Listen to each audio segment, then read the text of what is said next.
All right, today I'm going to show you how to pull out a drawer completely for cleaning or for whatever purposes you need the drawer completely out. I'm going to show you. As you can see, I'm going to shut the drawer. It shuts very softly. I kind of like that feature.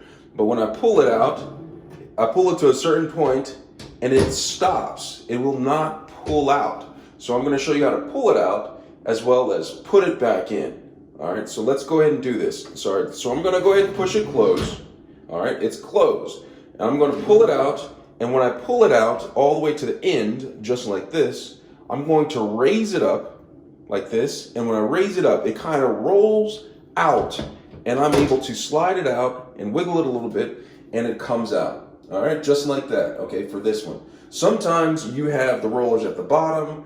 Sometimes you have the rollers at the top. But essentially, to pull out the drawer, it's essentially the same type of motion. Now I'm going to put it back in. Now when you're putting it back in, you want to make sure that you line up the wheels with the rack that is in there. And you want to take it in the same motion that you pull it out, or the exact opposite of how you pull it out. So I'm just going to come in like this.